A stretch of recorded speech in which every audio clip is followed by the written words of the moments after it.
점심은? 네, 현재 됐습니다.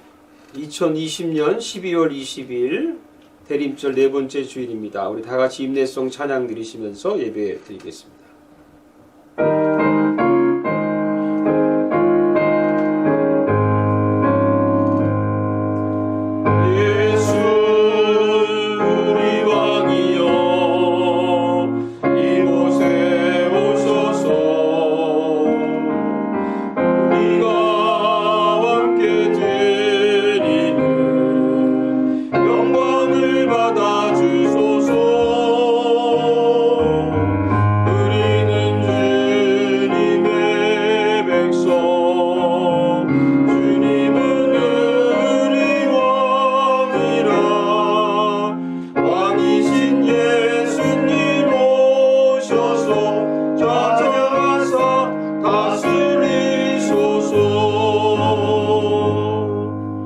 하나님은 영이시니 예배하는 자가 신령과 진정으로 예배할지니라. 아멘.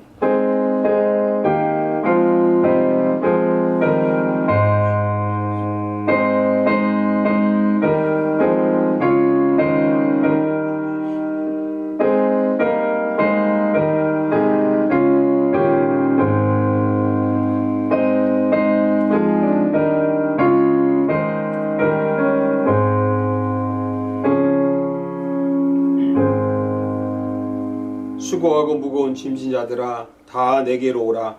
내가 너희를 쉬게 하리라. 나는 마음이 온유하고 겸손하니 나의 멍에를 메고 내게 배우라. 그리하면 너희 마음이 쉼을 얻으리라. 아멘. 하나님 감사합니다. 오늘도 주님 앞에 와서 저희들이 쉼을 얻고자 합니다. 아멘. 주님께서 오늘 우리를 평안케 하시고 말씀으로 우리를 어루만져 주시고 하나님의 은혜로 우리를 감싸셔서 오늘도 하나님 앞에 그 평안 가운데서 다시 한번 위로와 힘을 얻는 시간 되게 해 주옵소서. 아멘. 예수님의 이름으로 기도하옵나이다. 아멘. 찬송가 36장 찬양 드리겠습니다.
사도신경으로 신앙 고백 같이 드리겠습니다.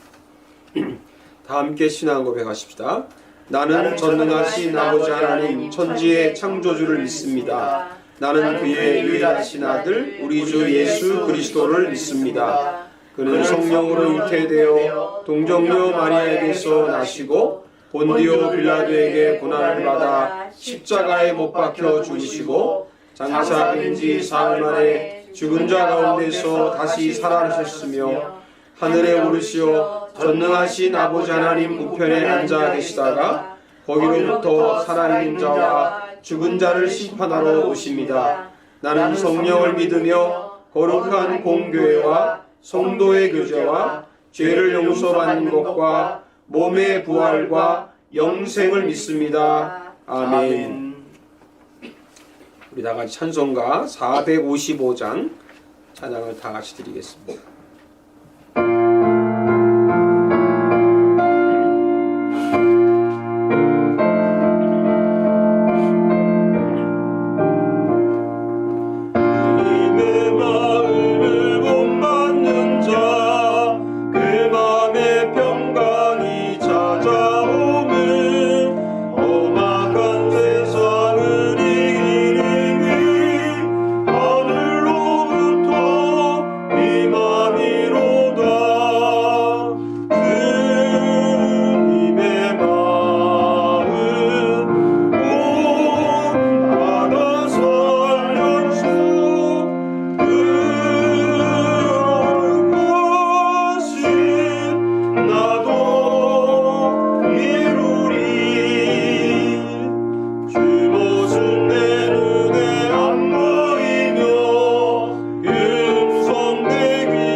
오늘 다 같이 하실 중보 기도 내용은 여러분도 아시는 것처럼 코로나가 지금 이로 인해서 우리 지역에 락다운이 되고 아주 어려운 그런 상황이 있습니다. 빨리 코로나의 진정을 위해서 기도하고 우리 양문 가족들, 오늘은 이종국 우리 가정, 또 전성원 집사님 가정, 정현호 권사님, 한선정 권사님 가정, 황윤정 집사님 가정 위해서 오늘 함께 같이 통성으로 한번 주여 간절히 외치고 기도하겠습니다. 주여! 할렐루야. 주님 감사합니다. 오늘 하나님께서 우리 가운데 하나님 함께 하셨습니다. 아버지 앞에 이 지역에 하나님께서 어려운 점이 있습니다. 코로나로 인해서 하나님 수많은 사람들이 경제적으로 생활적으로 여러 가지로 하나님의 제약을 받고 힘든 그런 시간을 보내고 저희를 하나님 기억하여 주시고 주님께서 이 땅에 오셔서 아버지 하나님의 이 땅을 평화롭게 하셨듯이 아버지 코로나 코로나 바이러스가 속히 진정되어지고 아버지 우리가 다시 한번 아버지 하나님 새로운 아버지 앞에 희망을 가질 수 있도록 하나님 다시 여주시기를 간절히 원합니다. 오늘도 하나님께 사랑하시고 우리 가족들 이런 가운데서도 하나님 굳건하게 지켜주시옵소서. 이종우 형제를 하나님께서 기억하여 주시고 우리 아버지 부부와 사랑하는 귀한 딸 마오니와 이유한 집사님 가정을 기억해 주옵소서. 하나님께서 이 가정에 하나님의 놀라운 주의 은혜가 함께 해주시고 이런 모든 늘 세워주시고 강건하게 하여 주옵소서. 우리 하나님께서 하나님의 주님 하나님께서 역사하셔서 아버지 하나님의 원합니다. 가정마다 하나님의 늘 아버지 간문하며 늘 아버지 용기 있고 담대하게 아버지 앞에 주님께서 마음을 함께 하셔 아버지 위기를 잘 이겨낼 수 있도록 원합니다. 우리 황정원사 기억하여 주시고 하나님께서 함께 하셔서 아버지 앞에 주님 해서 저희 가정 위에도 하나님 함께 하시고 어려운 아버지께서도 일하면서 아버지 앞에 주님 함께 하시기를 원합니다. 아들을 찾아주시고 가정에 하나님의 돌보심과 지원을 함께 해주시기를 원합니다. 우리 황정원사님 가정에도 하나님께서 함께 하셨으나 아버지 하나님께서 사랑의 열정이 가정에도 하나님의 놀라운 주님과 함께하여 주옵소서. 우리는 아버지 아버지 앞에 또 주님께서 해주시고 하나님이여 인도하시옵소서. 이 가정에 하나님의 평화가 임하게 도와주시고 하나님께서 늘 건강히 하시고 지켜주옵소서. 살아계신 하나님 감사합니다. 오늘도 이 가운데 함께 하시고 이 땅에 함께 하시는 주님, 어려운 중에도 우리 하나님께서 이 땅을 다스리시고 그리고 우리 가정마다 찾아가셔서 주님의 위로의 손길과 은혜가 함께하는 귀한 시간 되게 주옵소서. 아멘. 예수님의 이름으로 기도하옵나이다. 아멘. 오늘 주신 하나님 말씀 같이 보겠습니다. 마태복음 21장 1절로 11절까지 말씀 보겠습니다. 마태복음 21장 1절에서 11절까지 제가 말씀을 봉독해 드립니다. 그들이 예루살렘에 가까이 가서 감람산 벳박에 이르렀을 때에 예수께서 두 제자를 보내시며 이르시되 너희는 맞은편 마을로 가라. 그리하면 곧 매인 나귀와 나귀 새끼가 함께 있는 것을 보리니 풀어 내게로 끌고 오라. 만일 누가 무슨 말을 하거든 주가 쓰시겠다 하라. 그리하면 즉시 보내리라 하시니 이는 선지자를 통하여 하신 말씀을 이루려 하심이라. 일렀으되 시온 딸에게 이르기를 내 왕이 내게 임하나니 그는 겸손하여 나귀 곧 멍에 매는 짐승의 새끼를 탔도다 하라 하였느니라. 제자들이 가서 예수께서 명하신 대로 하여 나귀와 나귀 새끼를 끌고 와서 자기들의 겉옷을 그 위에 얹음에 예수께서 그 위에 타시니 무리의 대다수는 그들의 겉옷을 길에 펴고 다른 이들은 나뭇가지를 베어 길에 펴고 앞에서 가고 뒤에서 따르는 무리가 소리 높여 이르되 호산나 다윗의 자손이여 찬송하리로다. 주의 이름으로 오시는 이여 가장 높은 곳에서 호산나 하더라. 예수께서 예루살렘에 들어가시니 온 성이 소동하여 이르되 이는 누구냐 하거늘 무리가 이르되 갈릴리 나사렛에서 나온 선지자 예수라 하니라. 아멘. 예, 또 한 주간 잘 보내셨는지요? 오늘은 겸손으로 고난을 넘자 이런 제목으로 말씀을 나누겠습니다. 겸손으로 고난을 넘자. 요즘에 아시는 것처럼 코로나 바이러스의 확산세가 아주 심각해지고 있습니다. 그래서 캐나다의 확진자가 매일 2,000명이 넘어간다고 그러고 캐나다 전체적으로 따져서 아마 얼마 안 가서 아마 50만 명 거의 됐는데 50만 명이 넘어갈 것 같습니다.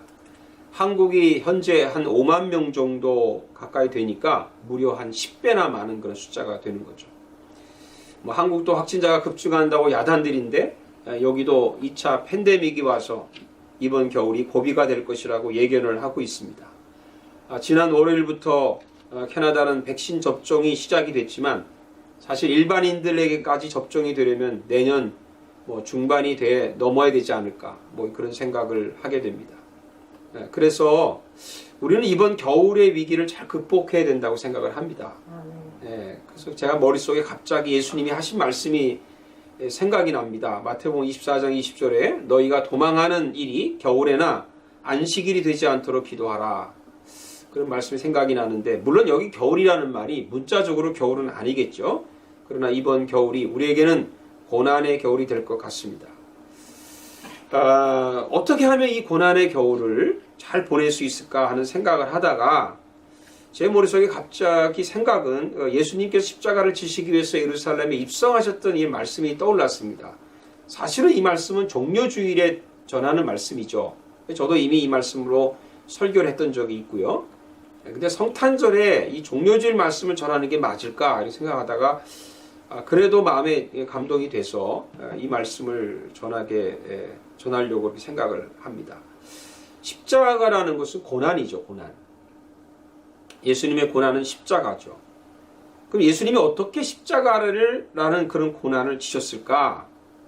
뭐 여러 가지로 얘기할 수 있지만 오늘 말씀에 보면 겸손하게 지셨다는 거죠. 겸손하게. 우리가 무슨 고난을 당하면 뭐라고 우리가 말을 하죠? 권면을 하죠? 뭐 싸워서 이기라 이렇게 권면하기도 하고 고난에서 지지 말라 이렇게 권면을 합니다. 뭐 이 말도 절대 틀린 것은 아닌데 근데 하여튼 예수님은 겸손으로 고난을 이기셨다고 하는 거죠. 겸손.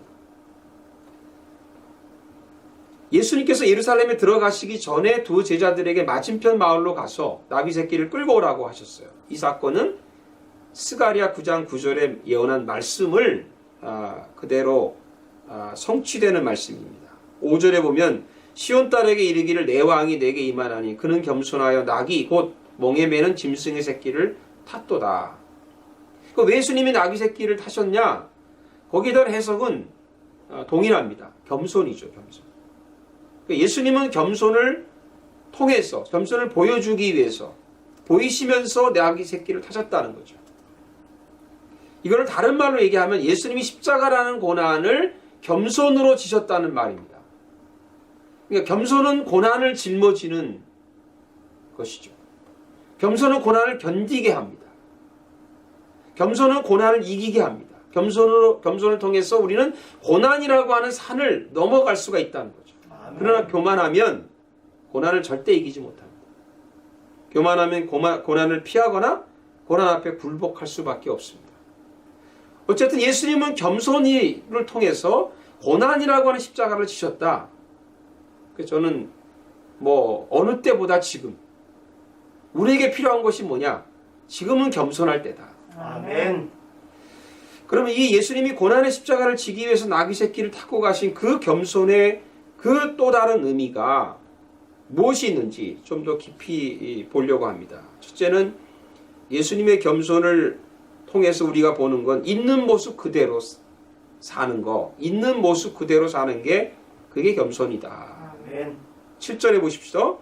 나귀와 나귀 새끼를 끌고 와서 자기들의 겉옷을 그 위에 얹음에 예수께서 그 위에 타셨다. 그러니까 예수님이 예루살렘에 입성하면서 자기를 꾸미지 않았다는 거죠. 그러니까 있는 모습 그대로 들어가십니다.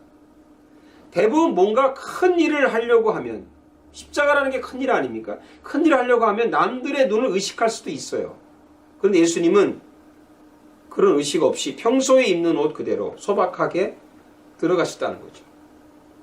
그 겸손이라는 게 이렇게 표현할 수 있다면 가장 자연스러운 성품이야. 가장 자연스러운 성품.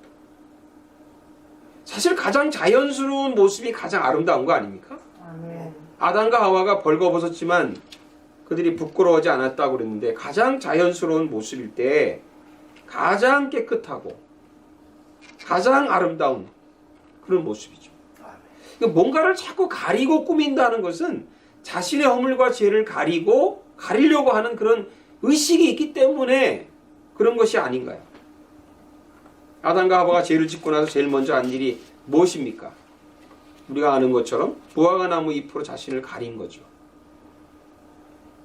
바리새인들을 보면 꾸미는 게 굉장히 많아요. 가리는 것도 많고. 그러니까 자신의 있는 모습 그대로 보여주지 못하니까 자꾸만 가면을 쓰게 되는 거죠. 예수님이 이것을 외식한다 이렇게 지적을 한 것입니다. 여러분 꾸미지 않으면 외식이 필요 없습니다. 꾸미지 않으면 교만할 필요도 없고요. 자랑할 필요도 없고요. 예수님이 말구 위에 탄생했다는 걸 다 아는데 그냥 평범하게 소박하게 탄생하셨어요. 누구처럼 무슨 화려한 어떤 요즘처럼 조산원이나 무슨 원정 출산 그런 거 한 거 아니시죠.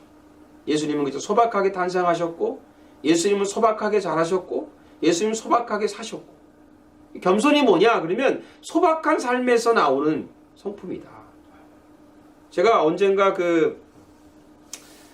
헨리 나우엔, 여기 데이브레이크에서 사역하시다가 돌아가신 헨리 나우엔 무덤을 간 적이 있어요. 지금 무덤 말고 전에 있던 무덤, 처음 무덤인데, 지금 무덤은 본인이 묻히고 싶었던 무덤이었고, 그 자리가 없어가지고, 좀 다른 데서 개인 이렇게 무덤, 거기에 묻히셨다고 그래요. 그래서 거기를 찾아갔는데, 친구하고 갔는데 도대체 찾을 수가 없는 거예요. 헨리 나우엔이 없더라고요. 그래서 그때 좀 날씨가 쌀쌀했는데, 찾다 이제, 이거 안 되겠다. 헨리라는 사람 하나 있더라고요. 그래서 이건가 보다 하고 대충 하고 가자 그러고, 그러다가 이상하게 돌아오는데 저 끝에 구석에 뭐 하나 있어요. 십자가. 그래서 혹시 저게 뭔가? 그리고 거기 가봤더니 그게 헨리 나우의 무덤이더라. 근데 너무 나무로 만든 십자가에다가 그냥 헨리 나우엔 써 있는데, 제가 깜짝 놀랐어요. 야, 우리가 헨리 나우엔 그러면 얼마나 참 그분들을 존경하고, 참 많은 책도 우리가 번역 나와서 많은 사람들이 그분을 존경하는데, 어떻게 무덤이 이렇게 초라할 수가 있냐. 지금 옮긴 무덤도 똑같아요. 가보면 잘 못 찾아요, 사람들이. 우리 같으면 좀 크게 해놓을 수 있을 텐데도. 그래서 제가 헨리 나우의 무덤을 보면서, 야, 이분이 정말 겸손하게 살다 가셨구나. 그래서 깨닫게 됐습니다. C.S. 루이스가 한 말이 있죠. 겸손에 대해서. 그리스도인의 겸손이라는 것은 스스로를 덜 중요하게 생각하는 것이 아니라 스스로에 대해서 덜 생각하는 것이다. 예수님이 자신을 생각한 게 아니고 우리를 더 많이 생각하셨기 때문에 우리를 위해서 희생하신 거 아니겠어요? 마치 부모님이 자기보다도 자녀를 더 많이 생각하기 때문에 사랑을 베푸는 것이죠. 교회를 사랑한다는 말이 무슨 말입니까? 자기보다 교회를 더 생각하는 거죠. 우리가 그리스도인으로서 주님을 더 생각할 수 있는 그런 겸손한 사람이 될 수 있기를 축복합니다. 아멘. 두 번째는 예수님의 겸손은 두려워하지 않는 것입니다. 두려워하지 않는 것. 10절에 보면 예수께서 예루살렘에 들어가시니 온 성이 초동하여 이르되 이는 누구냐 하거늘. 예수님이 십자가를 지러 가는 것이지만, 죽으러 가는 것이지만 두려워하지 않으며 들어갔다는 거죠. 두려워하지 않으면서 아주 담대하고 당당하게 들어가셨습니다. 그리고 모든 사람에게 다 알렸어요. 감추지 않고. 이는 누구냐? 도대체 누군데 이렇게 소란스럽게 들어오는 거냐? 예수님은 두려운 게 없습니다. 두려운 게 없어요. 예수님이 왜 말을 타지 않고 나귀 새끼를 타셨을까? 물론 겸손이라는 말도 되지만 말이라는 건 전쟁을 위한 짐승이거든요. 계시록에 보면 예수님이 마지막 때는 백마 타고 오신다고 그러잖아요. 백마 타고 와서 짐승과 마지막 전쟁을 합니다. 계시록 19장 11절에 보면 내가 하늘이 열린 것을 보니 보라 백마와 그것을 탄 자가 있으니 그 이름은 충신과 진실이라. 그가 공의로 심판하여 싸우더라. 근데 지금은 예수님이 나귀 새끼를 타신다는 거죠. 이 땅에서는. 그건 전쟁이 아니라 싸우고자 하는 건 사랑을 위한 것이죠. 사랑을 위한. 여러분 싸워서 이길 전쟁이 있고 죽어서 이길 전쟁이 있다는 겁니다. 사탄과 죄는 때로는 싸워야 될 일이지만 싸우면 사실은 지어요. 죽어야 이깁니다. 어떻게 죽어야 되냐면 예수님처럼 사랑으로 죽는 거예요. 사랑. 그 사랑에 두려움이 없습니다. 틸리케 목사님이 이런 말씀하셨죠. 두려움의 반대는 용기가 아니라 사랑이다. 용기가 아니라 사랑이다. 요즘에 미국, 캐나다, 한국 일부 대형교회 목사들이 정부의 집회 금지 명령을 반발해서 현장 예배를 강행하려고 했다가 문제가 일으키고 어떤 경우에는 좀 수칠당하기도 하고 그랬죠. 그런 걸 제가 이렇게 보면서 물론 그렇게 하는 어떤 정당한 이유도 있을 거예요. 전혀 잘못했다고 보지는 않습니다. 제가 한국의 모 교회 홈페이지에서 그 교단의 성명서가 하나 나온 걸 이렇게 봤는데 제가 좀 이해가 안 되는 부분이 있었어요. 뭐냐면 정부가 종교의 자유를 억압하고 있다. 헌법에 명시한 종교의 자유를 억압하고 있다. 거기까지도 이해가 돼요. 근데 그 다음 말이 내가 좀 이해가 안 되는 게, 아니 버스는 타게 하고 전철은 타게 하면서 왜 교회 집회를 못 하게 하느냐? 그러면 본인들이 만약에 종교 집회를 현장 예배를 하려면 사람들이 교회에 와야 되는데 그럼 사람들이 어떻게 타고 옵니까? 만약에 버스 전철까지 막으면 그 앞뒤가 말이 안 맞죠? 거기 게다가 현장 예배만이 이거 설교 씨가 나온 말입니다. 그분이 현장 예배만이 진짜 예배고 살아있는 예배고 영상 예배는 예배가 아니라고 그렇게 주장을 하세요. 근데요, 그 교회가 영상 예배를 해요. 이런 궤변이 어디 있어요? 이런 모순이 어딨냐고. 예, 말은 하나님 믿음이라고 하는데 사실은 다른 이유가 있는 것은 아닐까요? 그 이유가 혹시 담임 목사 자리는 아닐까요?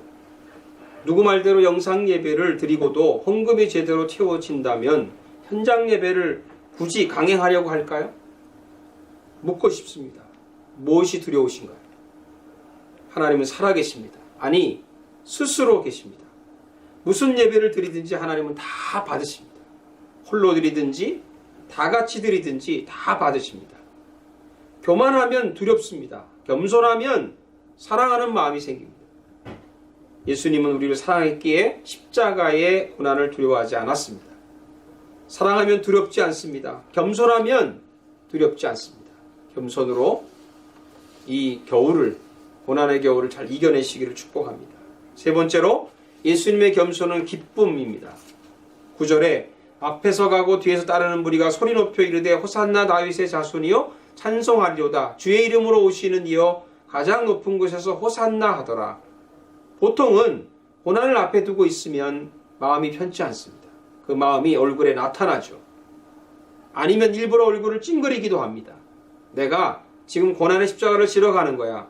사람들이 환호하면서 호산나라고 찬송하니까 그럼 그렇지 나를 알아주는구나 하는 마음으로 예수님이 들어가셨을까요? 전혀 아닙니다. 예수님은 주변의 반응과 상관없이 기쁘게 들어가셨습니다. 얼굴 표정에 대한 기록은 없지만 얼굴을 찡그리신 적은 없습니다.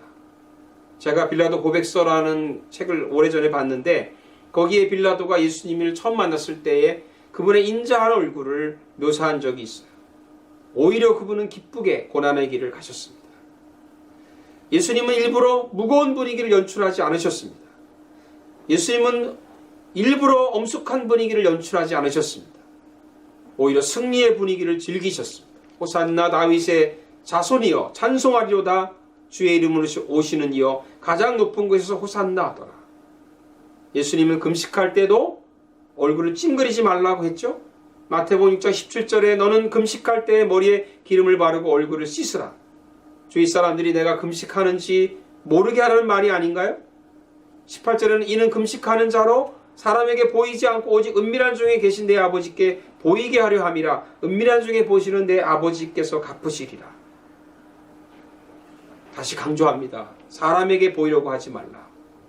금식은 사람에게 보이려고 하면 얼굴을 찡그려나 일부러 씻지 않는 것이죠. 우리의 신앙의 기준이 하나님이냐 사람이냐에 달려 있습니다. 사람에게 하면 고난받는다고 티를 낼 수 있죠. 그러나 하나님께 하면 티를 내지 않습니다. 하나님께 하면은 아프지만 고난이 있지만 아프지 않습니다. 오히려 하나님이 주신 기쁨으로 이 모든 고난을 잊어버리게 합니다. 제가 좋아하는 성경 구절 중에 하나가 있는데 시편 4편 7절에 주께서 내 마음에 두신 기쁨은 그들의 곡식과 새 포도주가 풍성할 때보다 더하니. 주께서 내 마음에 주신 기쁨이 무엇이기에 우리가 가진 모든 것보다 더 그 모든 것들을 이겨낼 수 있을까? 사랑하는 결국은 이 코로나 시대의 이 모든 일들이 결국에는 하나님이 다스리셔야 합니다. 우리가 노력하지 말라는 말은 아니죠. 우리가 백신도 만들고 치료제도 만들고 우리가 열심히 조심해서 우리가 모든 규칙을 지켜야 합니다. 그러나 노력해도 그래도 겸손하라는 말입니다. 하나님의 손길이 한번 스치면 됩니다. 예수님이 폭풍을 향해서 잠잠하라고 하시 소리 한번 치시면 모든 것이 잠잠해지는 것입니다. 그래서 우리가 교만하면 하나님이 침묵하시고요. 우리가 겸손하면 하나님이 움직이십니다. 하나님 움직일 수 있도록 우리가 다시 한번 겸손할 수 있기를 주님의 이름으로 축복합니다. 우리를 때려서라도 우리를 낮추셔야 합니다. 그래야 하나님이 움직이시고 하나님 만지십니다. 하나님은 이 세계를 지으셨고 그분이 홍해를 가르셨고 그분이 빛이 있으라 하시면 빛이 있었던 분입니다. 세상을 다스리시는 분입니다. 이 우주의 주인이십니다. 코로나 하나 문제가 될 수 없는 분이십니다. 그런데 우리는 너무 문제에 매달리고 우리의 삶에 매달려 있습니다. 다시 한번 하나님을 보게 해주시고 겸손하게 하나님 앞에 의뢰하고 우리가 힘을 쓰지만 다시 한번 겸손케 해 주시옵소서. 아멘. 예수님의 이름으로 기도하옵나이다. 아멘. 오늘 시간 주님께 드린 예물 봉헌하도록 하겠습니다.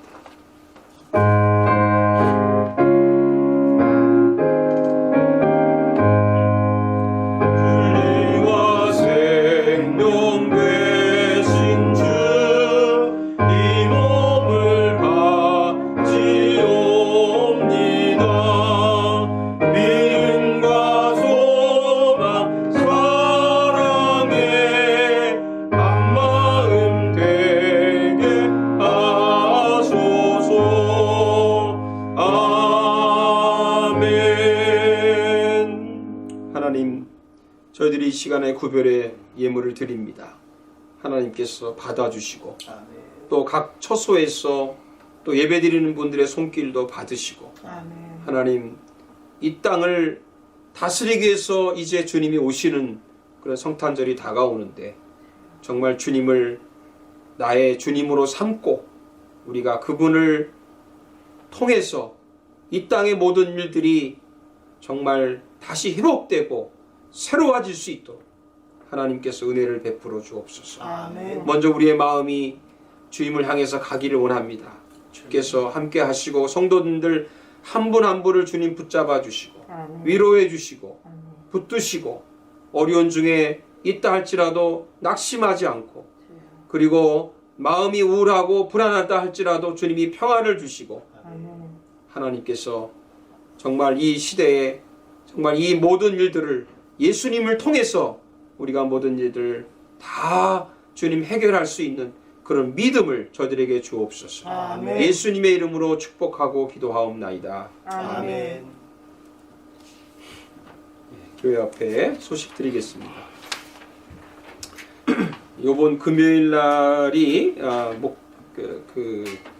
성탄 감사 예배가 있습니다. 오전 11시에 예정대로 그냥 실시간 예배를 드리도록 그렇게 하겠습니다.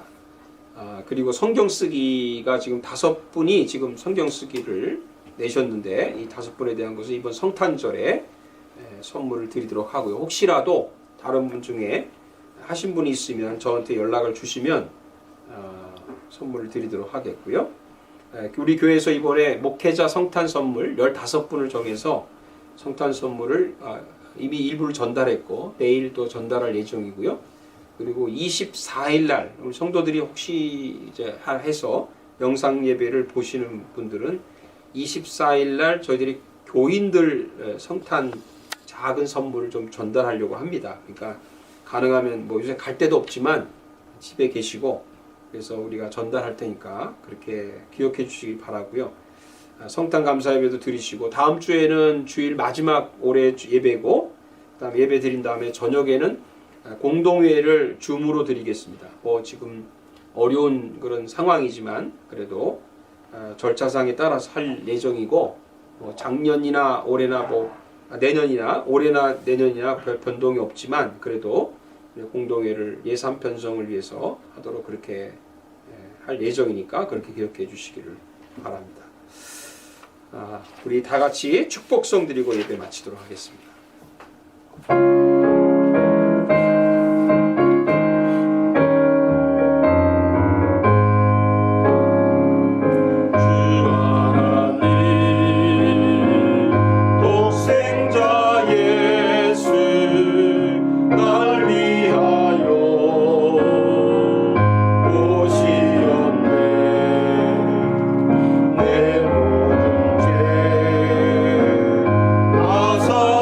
사시고